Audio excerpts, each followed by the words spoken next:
standard decks that we have come to expect. It is going to be Vardu on the Spiteful Druid first up, and BoarControl will be queuing up that aggressive mage deck. And this mage gets, for some reason, a lot of recognition as a tempo mage. It really isn't. It's a pretty much straight burn mage deck. It loses board by usually around turn 4 or 5, and then its entire game plan comes from Eleneth and chucking burn at face. Yep. It's not a tempo mage, exactly as you said. It sort of pretends to be for the first 3 turns. If you go Mana Worm, Arcanologist, Kirin Mage Secret, but that's it. That's where the tempo ends. Then we're talking minion-wise, Life Drinker, you know, like Keysmith, like the minions that really don't have bodies, don't have tempo whatsoever. This is a tough matchup to call, though. Vardu can draw Malfurion and start to gain a ton of armor, and that's sort of a win condition for him. But otherwise, it's about getting the board nice and early and just keeping the mage off of the board and preventing that little bits of chip damage. Usually the strategy with this mage deck is to ban away Paladin, because it is usually very weak to board-based Paladin decks, like even Paladin, and then you want to try and counter Warlock. We see that Vardu doesn't have Warlock, but BoarControl has banned away his Paladin, I believe. And then I'm starting to wonder why Vardu would bring his own mage and leave up BoarControl's Paladin. Is it maybe that Vardu has brought a control mage to the table? Speculation aside, the Spiteful Druid, like you said, Fal, does have some stabilization tools. If it gets Malfurion the Pestilent up, it will have a solid amount of life gain to mitigate a lot of that burn damage. And it is a fairly aggressive deck, but the point I'm trying to get at is not as effective as that Paladin. No, exactly. The Paladin is sort of, for a long time actually, it's been renowned as a deck that just beats Tempo Mage, because the Mage never gets a chance really to get on the board, and so never gets these bits of chip damage in. And the Fireballs, the Frostbolts, the Pyroblasts on their own aren't typically enough to actually win the game. Those bits of chip damage are important. This isn't Freeze Mage anymore. No, it is not, but this is a pretty good start here for BoarControl, getting to coin an Arcanologist on 1, get that Sorcerer's Apprentice down this turn if he so chooses. A little bit awkward, you don't... Could even risk a Missiles, I was thinking. Yeah, you don't want to put the Apprentice out and then risk losing the Apprentice, so you either have to trade in with the Arcanologist or, like you said, sort of go for those Arcane Missiles. Tough call. He doesn't necessarily need to play the Apprentice this turn, but having that Kirin Tor plus Explosive Runes slotted for turn 3, that's exactly what he wants. The only thing that could have made this better would have been a Mana Worm. Not going to take the risk this time around, and it would have been a 50-50 chance to kill it or a 50-50 chance to just waste the Arcane Missiles. Sure, on the plus side for BoarControl, if Vardu is going to deal with the Sorcerer's Apprentice, it's going to take a hero power. That being said, Vardu can also squeeze in this Glacial Shard, so it's not like he's played a 3-drop, but it's not like BoarControl stopped Vardu from doing anything. Vardu is running Blackwelled Pixie, and it's not the first one we've seen. Yeah, we did see it yesterday as well. Blackwelled Pixie, when you play it, it refreshes your hero power. So in the late stages of the game, if Vardu has Malfurion the Pestilent active, he can armor, Blackwelled Pixie, armor again. But in this deck, it's also just a 3-mana 3/4. Yeah. Which again, as I think you pointed out yesterday, is sometimes okay. 3-mana 3/4 is not bad stats at all. 3-mana 3/4 used to be considered premium. Spider Tank was the goods. Yeah, well, but back before that, Dark Cultist was the only one from Naxxramas, 3-mana 3/4, and then Spider Tank came out, and all of the decks were like, yes, we're running 2 of this in everything. No. It was Shredder that ended up being a 2 of it. Yeah. Then we had Cabal Talon Priest, and now we have Nightmare Amalgam. The 3-mana 3/4s have evolved over time. But the Pixie is a solid stat line that can potentially do something else. So BoarControl finally picks up that Mana Worm, and I'm thinking this is probably a Mana Worm Frostbolt. You want this Kirin Tor to hit face, and you want Vardu to have to hero power and kill it, taking 3 damage and spending 2 mana his next turn. Look at that, he's gonna go with the missiles instead. I was wondering if he'd do the missiles after the Frostbolt. This is going to end up having the same effect, missiles before Frostbolt, but the missiles will go his face.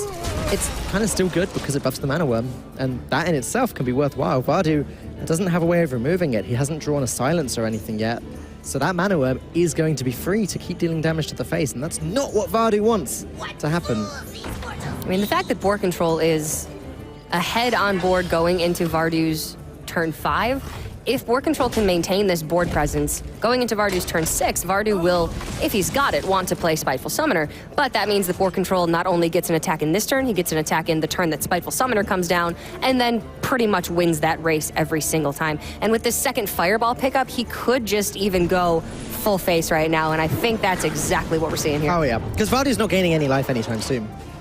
I don't think Vardu has any way out of this. No.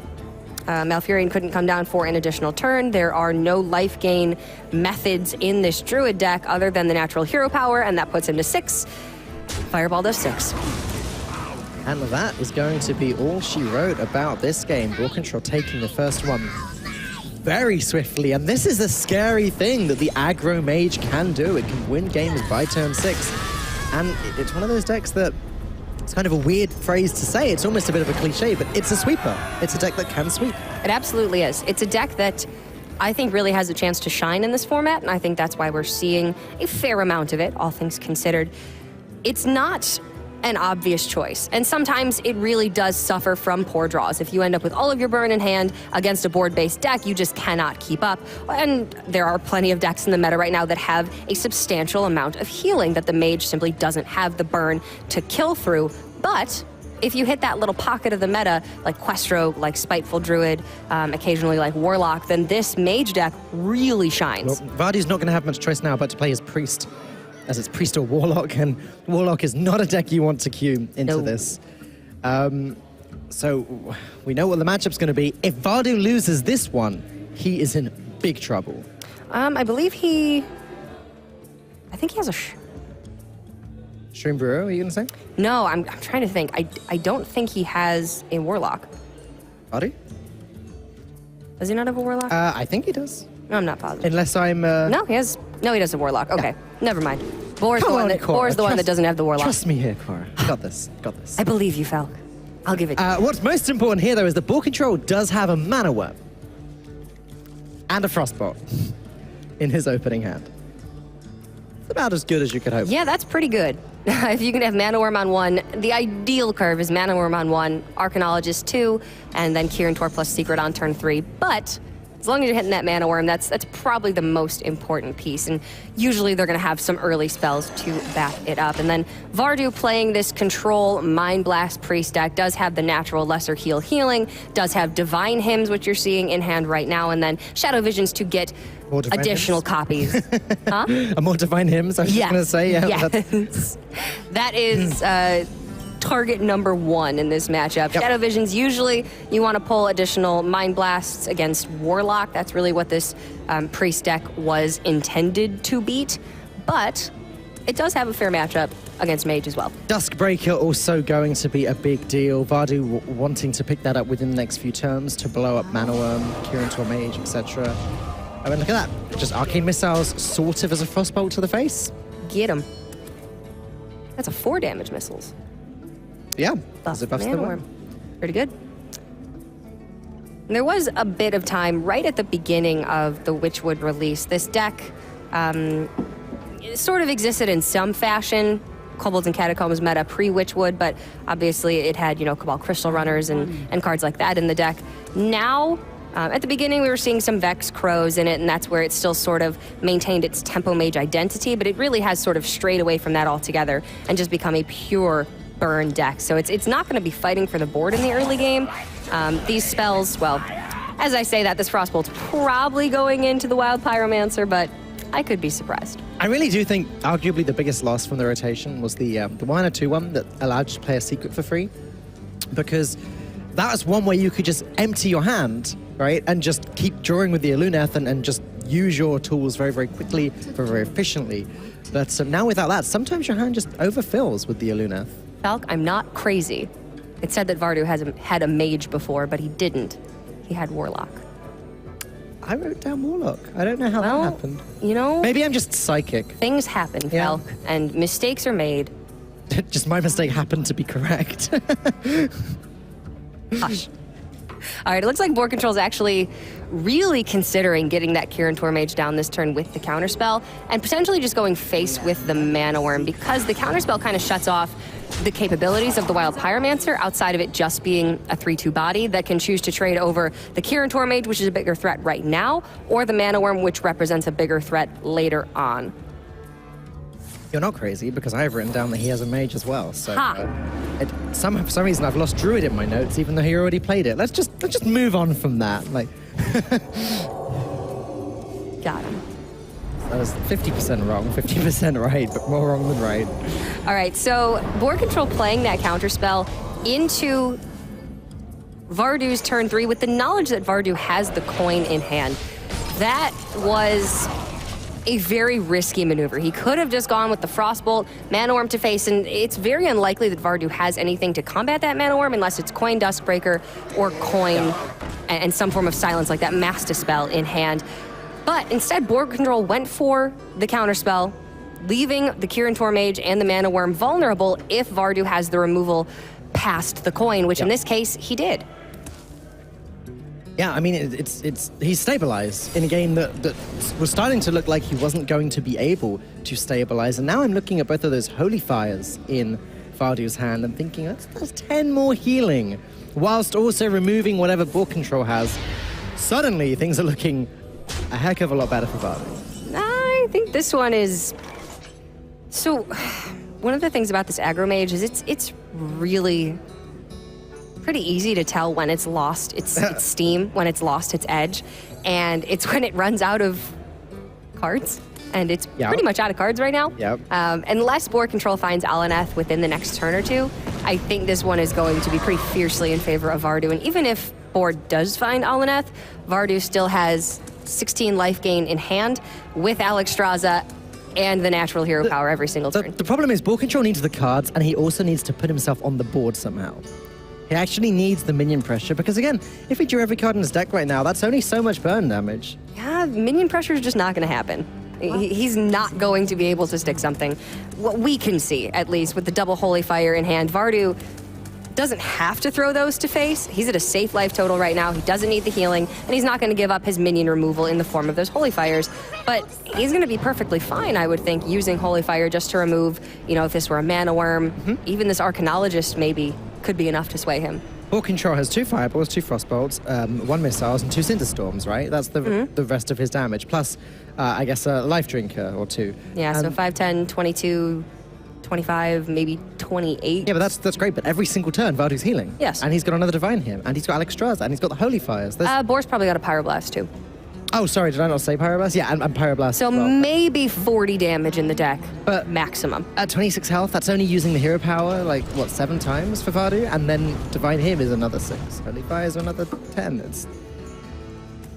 You're just right. But the point I'm trying to make is BoarControl is really reaching here for any chance to win this game. I don't know that it is possible now. He had a really nice, solid start, but again, taking the risk to throw the Kirin Mage and the counterspell onto the board with the Mana Worm instead of just clearing up the Wild Pyromancer and continuing to push face with the Mana Worm, especially when Priest is not playing Shadow Word Pain right now, I think was a bit too risky.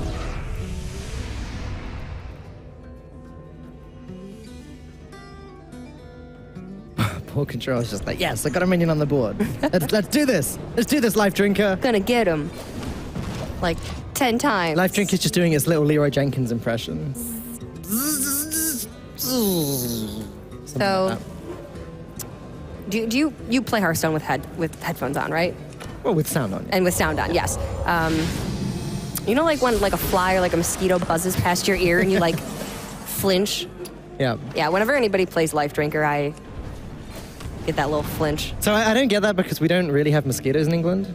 Oh. So Oh. I don't have to live in fear. You can't relate to me. Never mind then.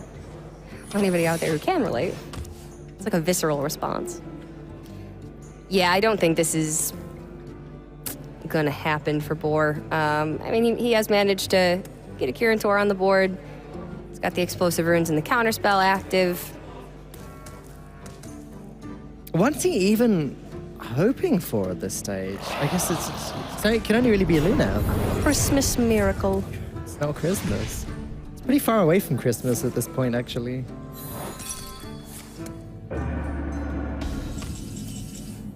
Oh! There it is. Well, Oh, 3 go face. 1, 2. Actually, that's not what he wanted. He wanted to be able to hit the face with the Kirin Mage. That's much nicer. all right. So now this is pretty much best case scenario. A beacon of for Board hope. Control. He's still reaching just a little bit, but this is exactly what he needed to get himself back on the path to victory. And you know what? I don't think this is completely out of reach anymore. Double glyph as well. I completely forgot to mention. That's potentially 2 more Pirate Blasts, right? Yeah. Best case scenario. But there's the Gluttonous Ooze onto the Alaneth, and now BoarControl only has that Arcane Intellect for draw, and that is just horrible for him. He had a path back into potentially a win in this game, and Vardu just shut the door. Fireball and Explosive Rune, great cards in this deck, not in this precise situation. And BoarControl is really trying, and you know, good, he should be. There's no reason. He's really trying. Well, there's no reason to concede the game before you absolutely 100% sure. And even then, like, you play another turn or two, because you don't want to just give up a game that you could win. But Agreed. even BoarControl very, very soon is going to have to come to terms with the fact that this game is over. I don't know that Vardu necessarily has to play Shadow Reaper Endo in this turn, but I think it's pretty good. Hero power off that Sorcerer's Apprentice. Now you're sitting at a comfortable 29 with 6 life gain from the Divine Hymn and the Alexstrasza in hand. Yeah, Boar knows this one's unfortunately all over. If he still had the Alunith active, I think that he really could have gotten there, and that may have actually convinced Vardu not to play Shadow Reaper Ando in there because he would have wanted that incremental healing still. But with the Alaneth destroyed by the Gluttonous Ooze, Boar just doesn't have the draw, doesn't have the time. Yep.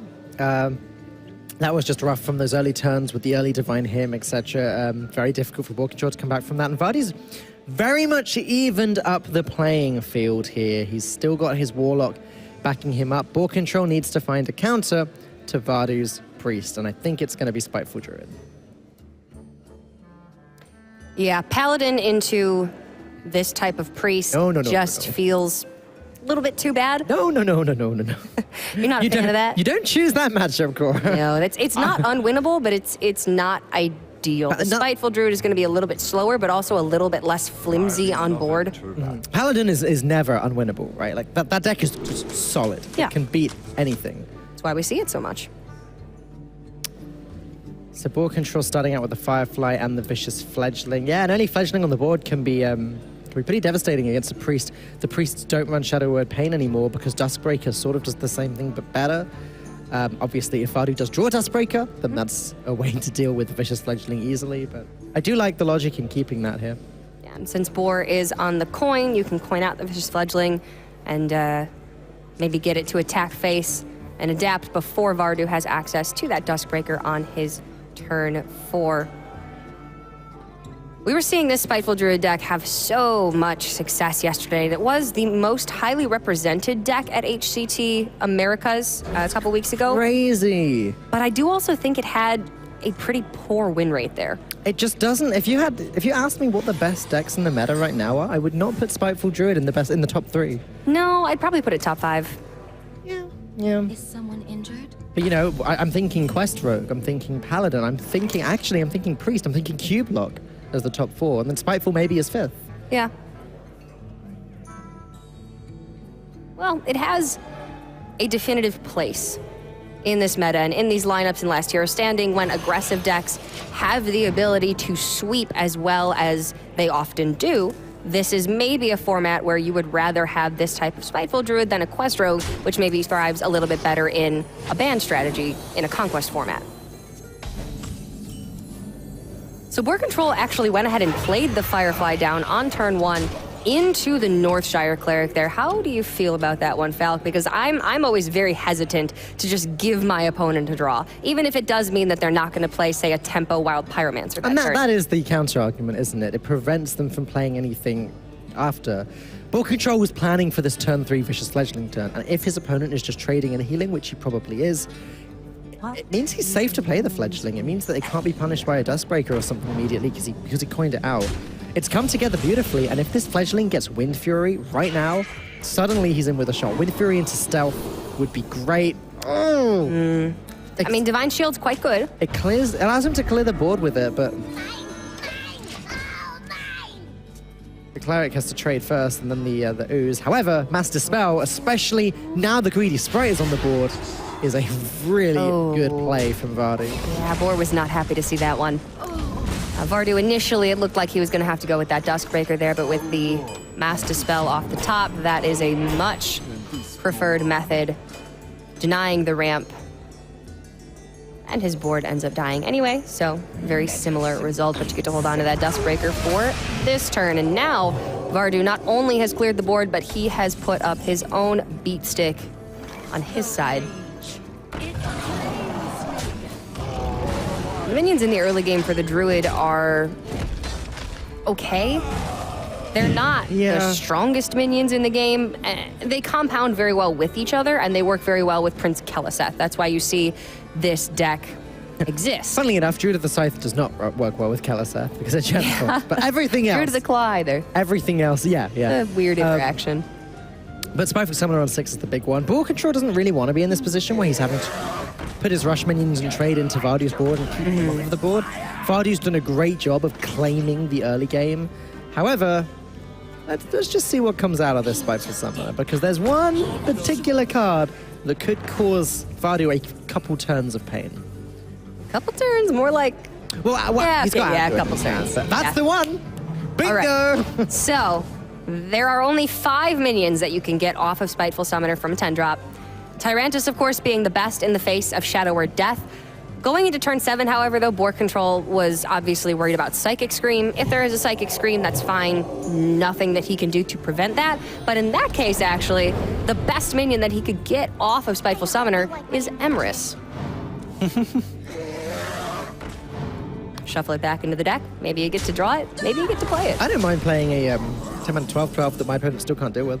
No, I mean, that's good too, but yeah, Emrys is so obviously much more fun. has its upside, doubling the attack and health of all minions in hand. But obviously, in this case, Tyrantus, highly preferable until Shadow Reaper Anduin comes down on turn 8. But before that, BoarControl is able to play his very own hero card. And now he can start to gain armor every single turn and play against Vardu's win condition. Vardu's ultimate win condition is a lot of burst damage, Mind Blasts, hero powers going into BoarControl's face. But Malfurion can do a good job of preventing that. He can. Malfurion can be very defensive, but also with this 12 damage to face, BoarControl could just start dealing some damage. Vardu's going to lock out his own incremental healing with Shadow Reaper Anduin this turn, and Boar, still sitting at 29, feels, I would think, pretty secure here. May be able to start weaving in some offensive hero powers, just deal 3 damage here and there. Ooh, that's tasty. I don't know, maybe I play this matchup too defensive, but as the Druid, I just really like gaining the armor and watching my opponent's win condition get further and further away. But you're right, because at some point, you do have to actually win the game. It just always feels difficult to me to actually run the priest out of removal resources. In theory, it should be completely possible, but they're able to Shadow Visions for additional Psychic Screams. You end up drawing into a bunch of small stuff that doesn't really do much. It just feels like the Druid doesn't have as much time as you would think. It's a funny game when Fatigue comes in as well, because Ultimate Infestation twice, if it gets played twice, is drawing you 10 cards. You think you're losing the Fatigue game, but the aforementioned Psychic Scream, which just gets picked up with perfect timing there, shuffles everything back into your opponent's deck and brings BoarControl further away from Fatigue again. So this matchup can go quite long. Yeah, it absolutely can. This priest deck is, again, one of those that can be played very defensively, but also has an incredible amount of aggressive potential. Here, however, Vardu, a little bit too low on life to unlock that aggressive potential just yet. And I would think we're going to see a Holy Fire or a Divine Hymn here instead of a Mind Blast, though the ideal plan for this deck is to just grab 4 Mind Blasts and kill your opponent. All right, he is actually going to go for it instead, feeling like BoarControl doesn't really have much aggression from hand, other than Leroy Jenkins, I suppose. But the actual burn damage that BoarControl has is limited if he does not have a board. Same choice again. Is he going to go for the second Mind Blast? It'd be consistent, but again, I'd be a little bit surprised. I tend to be an aggressive Druid player and a really defensive Priest player. So taking 2 Mind Blasts here when you had the option to at least go 1 for 1, get a Mind Blast and also get some healing, for me, that just seems like it covers the bases. He's playing around the chance that BoarControl just armors up every single turn. That's what Vardu's ended up doing. And, I mean, with 2 Mind Blasts, Vardu can end this game astoundingly fast. 16 damage is what we're talking about if he uses up all 10 mana with the 2. He's actually got 3, so that's 19 damage. And if he gets a 4th, that's 22. Whew. And used to need Raza for those numbers. he won't be far away from a 4th. Oh no, Raza numbers were a lot higher than 22. Yeah, we were hitting 32. Hunter Ace is hitting like 80. Can I? Priest things, man. Used to have to rely on Ragnaros for all of your damage. The good old days. Were they so good for Priest? No. They're good for Amaz. That's how he built his reputation. Now he's got to play Arena. So Vardu here, considering what the game plan is. This was sort of the punish for taking 2 Mind Blasts. Oh, he's going for it. He's going full face. The Twilight Drake can trade over one of the Star Knights, but that leaves 7 on board, 10 with the hero power, and a buffed Leroy off the top would have been lethal. Oh no, Vardu can't even trade over. My bad. So that's 2 additional damage.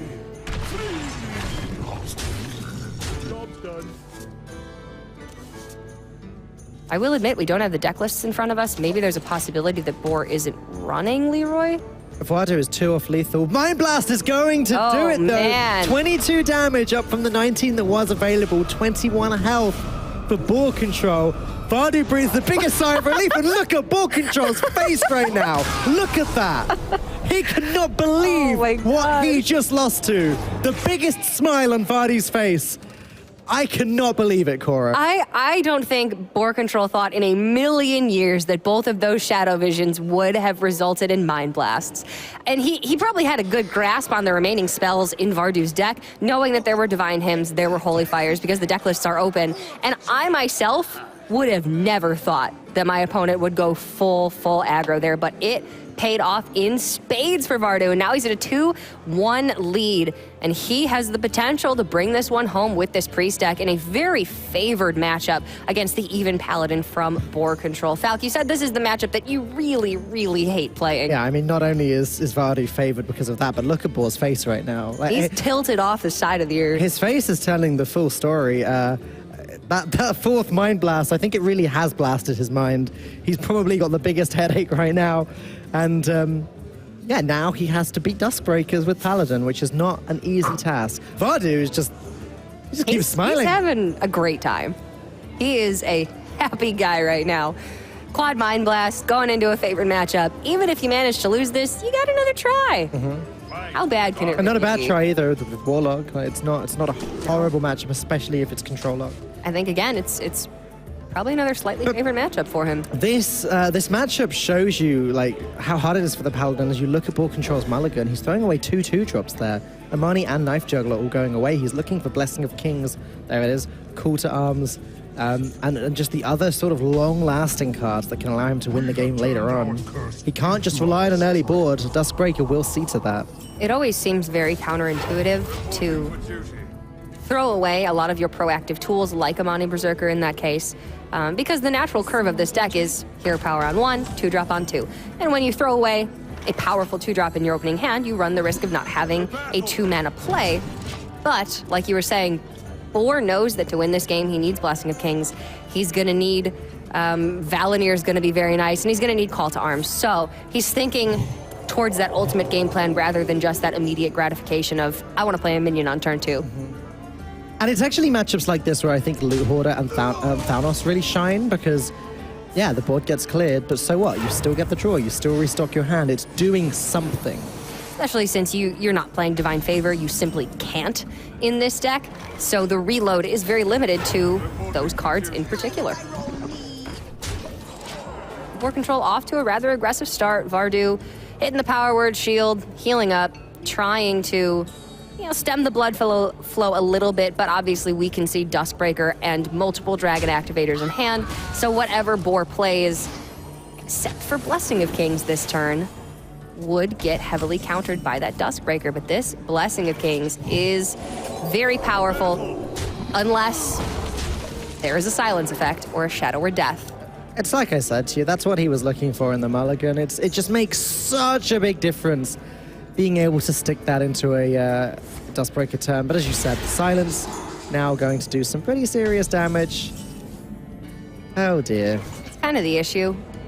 One of the many issues, I suppose, against this Priest deck is you can choose to play around something, you can't play around everything. And sometimes the Priest just has all of the answers. Reporting for duty. It's time for a little blood. And there's the Duskbreaker, now ready to just clear up everything that remains. Look, just look at BoarControl again. It's like, his facial expressions are telling the full story. Honestly, he's a very expressive player. He is. Which is refreshing to see. You don't really love to see it when their expressions are quite so grim. Frankly, it will start to hurt his gameplay at some point. Now, BoarControl streams a lot. Yeah, and he does. He isn't always the happiest on his stream either. So it's not like he's not used to these situations. So I expect we will see the best from him fighting the good fight, doing the best he can. But looking at Vardu's hand right now, Holy Fire, Wild Pyromancer, Powered Shield, even Psychic Scream, these cards are all very strong against what BoarControl currently has to offer. BoarControl is not a stranger to the stage. He's not a stranger to high-pressure situations. Other than, the Kirin Tor Mage counterspell, knowing that his opponent had a coin in the Mage versus Priest game, other than that, he's had very clean play, and even that could have been considered a calculated risk, I suppose. So I don't think he's going to be a player that really falls prey to massive tilt, but it can happen to anybody. He's getting close. The quality of Avenging Wrath is actually just scarily close. It's what the Paladin can do. Like, I've said it a few times in this tournament so far, I'll say it again. It's a good deck at just sort of lowering your health without you realizing it and then surprising you with lethal. It's up to Vardu now to heal himself back up. I expect we'll see Holy Fire this turn, and the Powered Shield is just to draw another card. Anduin may be relevant if BoarControl plays some big threats and Vardu can't deal with it, but wow, Valenir pickup. Fantastic pickup. Even still, Holy Fire, Anduin, and Alexstrasza in hand for Vardu means BoarControl has quite a ways to go before he can close out this game, unless Vardu makes some sort of a mistake, thinks he's safe, and BoarControl, again, sort of surprises him with a lethal. BoarControl is close, but far away at the same time. Like, oh, never mind, now he's just far away. Ouch. The Valenir buff is meaningful, though. Vardu will just Psychic Scream it, I guess. It is meaningful. It's not necessarily meaningful on these minions. And then, yes, because of Psychic Scream, because of Mass Dispel, it's very unlikely that you're going to get access to multiple Valenir in this matchup. The eyebrows raised from BoarControl again. He is not having a good time right now. And again, these guys are, 5-2 in the tournament? If they lose, they are as good as out of chances to get into the top 16. Yeah, pretty much. In the past, pretty much every Dreamhack that I've casted, there have been some 6-3 records that make it into the top 16. This was a pretty well-attended Dreamhack, I think something like 230 players. So I suppose we could be in a scenario where only 7-2s make cut. I'm not honestly positive about if any 6-3s will make it or not. But generally, when you lose your matches early on, your tiebreakers are going to be a little bit worse than opponents who lost their matches in round 8 and round 9. Can you imagine what's going through BoarControl's head right now as well? Imagine if he didn't have Gluttonous Ooze, then there'd be another 4 damage. Imagine if he didn't have the Duskbreaker when he played it, that would have been even more damage. Imagine if he didn't have all 4 Mind Blasts last game. I would imagine he's thinking that. There's probably a couple of choice words that BoarControl is thinking. I won't repeat them. Not necessarily family-friendly words. But I can imagine. mean, the Glass Knight is a fantastic pickup. It's a great card in this matchup. It is essentially a soft counter to Dustbreaker and Hellfire. Pyromancer, Mind Blast, Holy Fire. Goodbye, Glass Knight. Sure. That's the thing, but that's the situation. Like a lot of BoarControl's draws are good here, but Vardu's hand is just better. And Vardu just has so many cards. And again, this is the Vardu special here. He has all of the tools to play as defensively as one possibly can, and he's going face. And Quality Avenging Wrath here is actually going to be 5 plus 11 damage, I believe. So not quite. He would have been a little bit short. Again, he's just close. Every single turn, he's close, but just not close enough. And 15 damage coming from Vardu right now. Holy Fire. Double Mind Blast is going to end the series. Vardu takes his 6th win in the Swiss, and BoarControl, he's going to have to go and lick some wounds, I think. Alrighty then. That was quite a couple of games from the Priest there. Vardu really did play those games in a really intelligent and slightly, well, I guess I want to say unusual, because it's very different from the way that I would approach a lot of those matchups. In general, as a control priest, you have the ability to play very defensively. It's a very flexible deck that can go aggressive in matchups where it has the time, but against aggressive decks can also, just stockpile some healing, grind it out, take it until they have no more resources. But Vardu did not play that way at all. That was a hard series to watch in a couple ways, because, again, it's like you said, it's great when we see a player's emotions, but when it's in such a negative way as that, when it's in response to 4 Mind Blasts, when it's in response to Duskbreaker on 4, Gluttonous Ooze to kill the top deck to get rid of the Valinar, it's just a little bit tricky to watch. However, as you said, Vardu played really well, still a well-deserved win, and I'm looking forward to seeing what he does in the rest of this tournament. Yes, unfortunate for BoarControl. That was his 3rd loss in this tournament, so it's very unlikely that he will be able to make the cut for top 16, but he can still hold on to hope of getting some HCT points by making the top 32. And for Vardu, his top 16 dream is still alive. We, of course, have one more round of Swiss after this before we determine that top 16 cut. But before we get into round number 9, we have one more match for y'all from round number 8, featuring everybody's favorite Team USA anchor, Just Sayin'. So we're going to be right back with that match coming right up.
Swiss round number 8 is coming to a close, but before we move into round number 9, we are going to jump into the middle of the match between Blizes and Just Saiyan. Saiyan is a member of Team Tempo Storm, one of those players who for a very long time has been very well respected by so many members of the community as a practice partner for many, but was sort of under the radar when it came to community perception, I would think. But now he's sort of had his chance to spread his wings a little bit and prove that he is a very, very talented Hearthstone player. Saiyan is everywhere as well. He's made the rounds in the tour stops around Europe, USA, Asia. He's everywhere, and well-deserved anchor for Team USA in the Hearthstone Global Games. Absolutely, and even in the midst of that, he's managed to find time. He casted a couple of the PAX Geico Hearthstone events. He did, didn't he? With myself, actually. So this guy, I don't know how he manages to do it all, but somehow he does. And his opponent, Blizes, is a player that I have never heard of. But this is a great performance so far in a Dreamhack HCT Grand Prix, and exactly the type of situation that will allow us to hear about him and hear about him a lot more. All right, let's look at these picks and bans. I believe Saiyan is down currently. Blizes is up 1-0. Oh. So Blizes with Rogue, Paladin, Warlock, Mage banned away. Saiyan down 2-0, it looks like. No.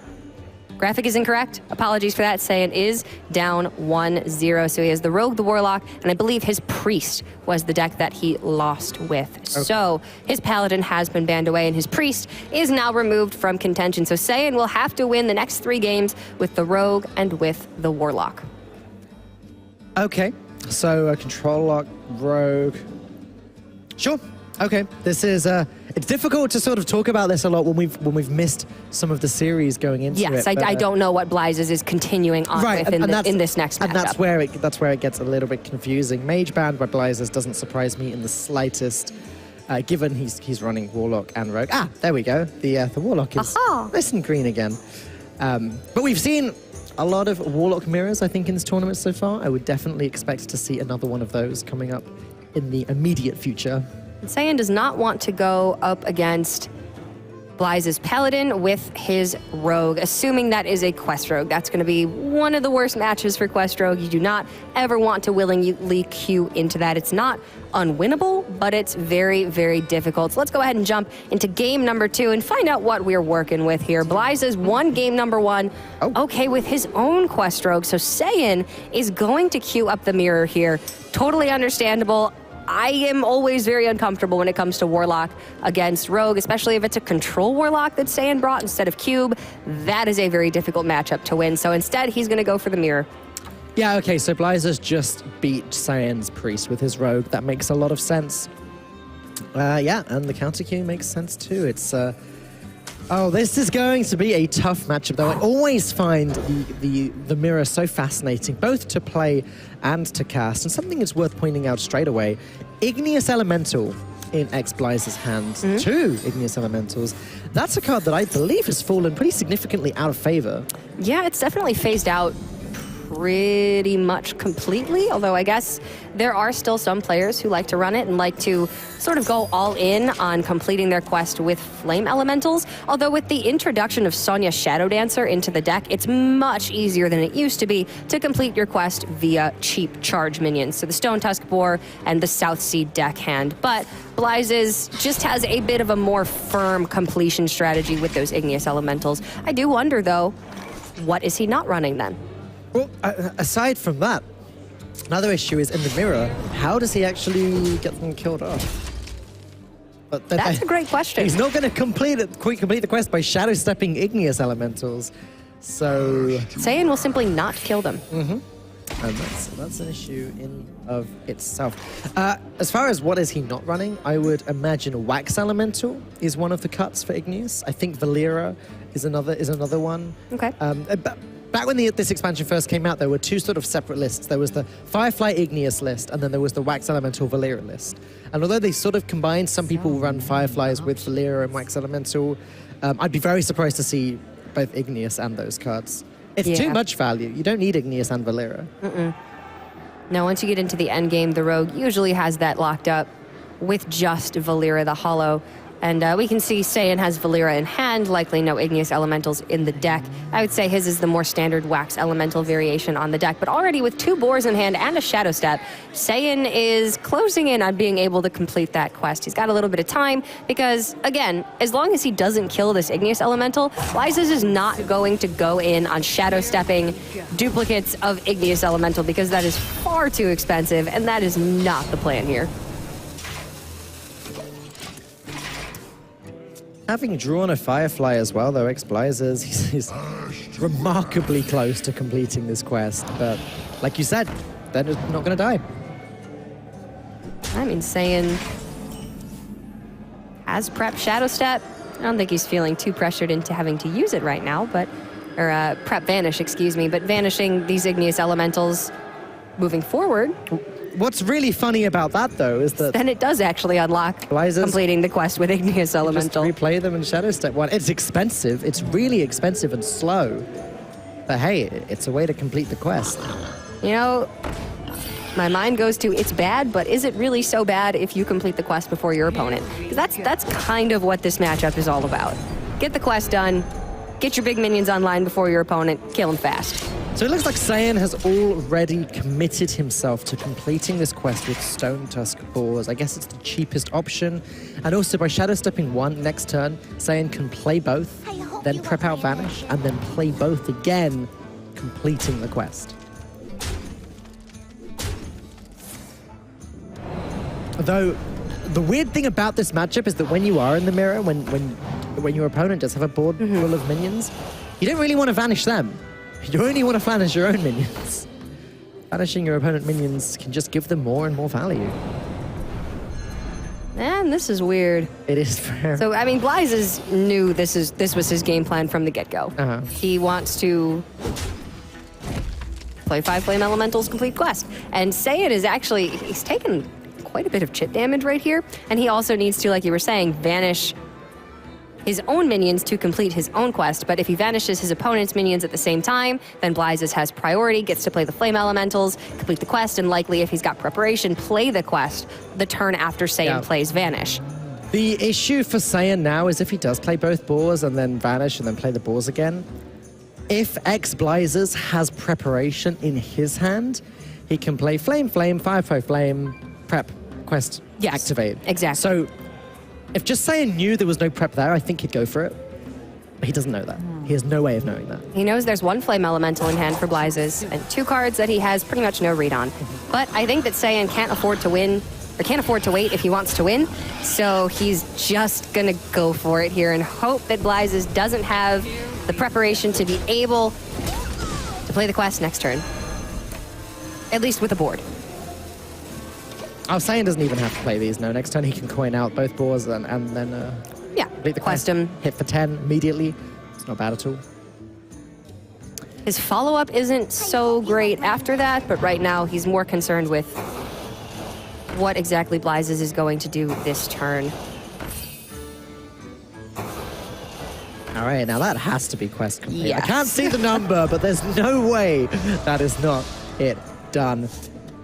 So now it gets weird for Saiyan because he has to work out whether he's going face with this 10 damage or whether he actually has to start clearing stuff. This He definitely doesn't look good for Saiyan. He definitely puts the dagger into the Novice Engineer. But then what? If he clears 2 minions, the other 2 minions remaining can just clear Saiyan's Boar, and Blizes stays ahead on the board. The fact that Saiyan has to use all of his mana to play the quest now is a bit of a problem. It would be great if he could fit in Glacial Shard this turn, but he can't. Saiyan gets the quest online first, but Blizes still manages to maintain that initiative because he's putting the quest up immediately after Saiyan, and he has more minions to attack with right off the bat. Plus, he gets to put down a couple more minions alongside it as well. And this, actually, with the quest this turn, Blizes has 15, 16 damage. If he had another 1-mana charge minion in hand, it would just be lethal. Not quite a charge minion. That's a rush minion, but still does some pretty good work there. Charge, sort of? Yeah, that's Didn't have, you know, it pretty didn't, much what rush is, Cora, yeah. it didn't ring the bell quite like Rush.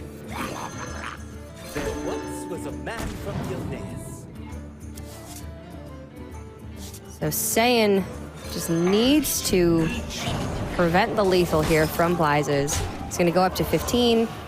Blizes has Boar plus Brewmaster, that's 10. With Plus the the Zola, Zola, that's lethal, right?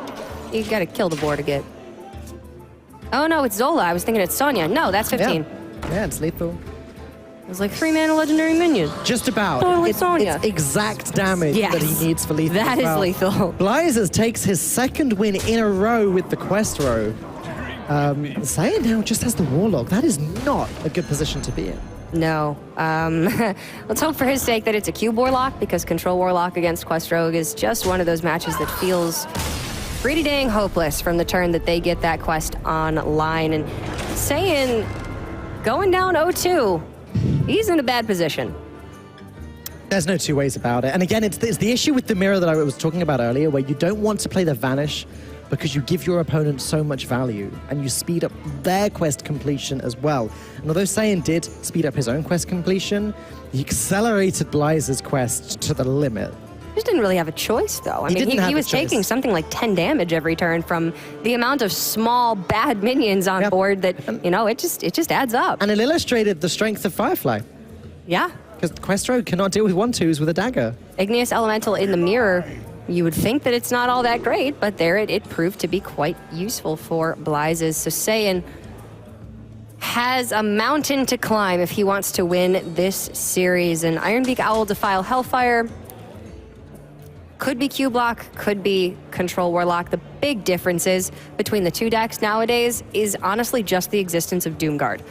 You want the Doomguards because you want to kill your opponent before they kill you. Yeah, sometimes the Warlocks are running the Prince Valinir. Valanash? Valinar. Are they really? Yeah, as a pseudo-faceless for an extra Doomguard. Oh, So- no. Taldaram. Taldaram! I got the wrong priest there. At least I didn't say Kelazar. Prince Taldaram. Taldaram. There we go. I was like, what? Right. I mean, Sometimes like, I they're guess running- they don't have to play Shroom Brewer, so like they can play Sometimes Valinar. they're running that, and Then they therefore can't play Hellfire. the owl means that they're not running Prince Taldaram. So Yes. that could be a hint. That being said, we're seeing Umbra, we're seeing a cube, and we're seeing, most notably, the Skull. This deck is going to have Doomguards in it. Absolutely. This is going to be a cube lock from Just Saiyan. Essentially, you got to get those Doomguards out ASAP. And kill Blizes before, not necessarily before he gets the quest active, but if not before, then very shortly after. And we saw Blizes with a pretty quick quest completion in the last game. Granted, it was aided a bit by Saiyan's need to vanish on what I believe was turn 4. So this time around, Blizes could have a bit slower go of things. Skull is one of the best cards in this matchup. Absolutely. Especially when you draw a Doomguard like that. Especially because Rogue's going to be vanishing, potentially sapping minions back, and then Skull just gets them down immediately. This matchup certainly is not as bad for the Warlock as if it were a Control Warlock playing against the Rogue. That's a really bad matchup. Doomguards are 5/7s. They trade nicely against 5/5s. That's something. And though Saiyan doesn't really want to impact this board at all because that Igneous Elemental just generates more Flame Elementals and gets Blizes further and further near that quest completion.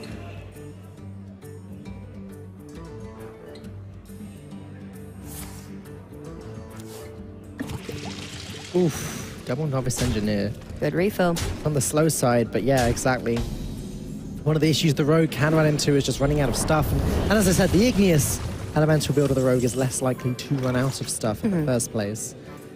He's got a Lackey now as well. I'm pretty sure Saiyan just drops a Skull here.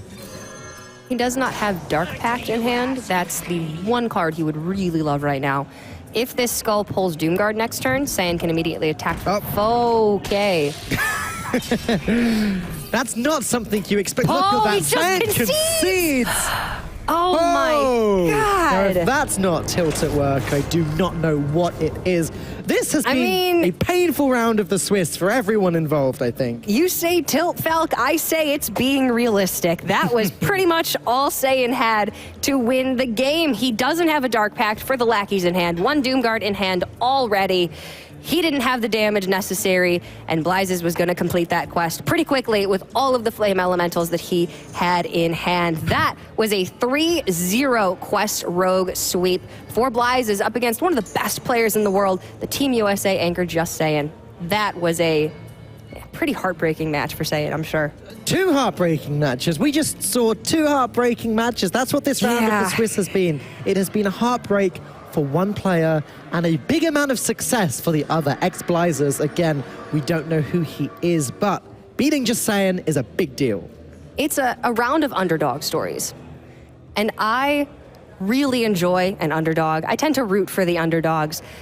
But you do in Hearthstone have those fan favorites. You have the players that time and time again, they're the titans of Hearthstone and you want to see them succeed. And this was just not the round for that. So to wrap that one up, BoarControl and Sayin dropping their matches, Blizes and Vardu coming out on top, continuing their top 16 run dreams.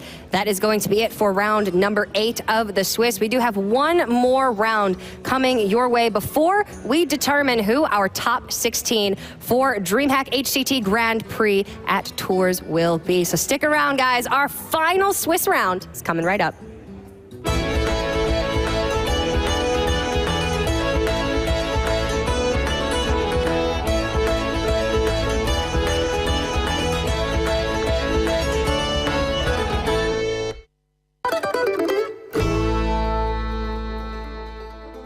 My team is Relapse. It's a Swiss organization.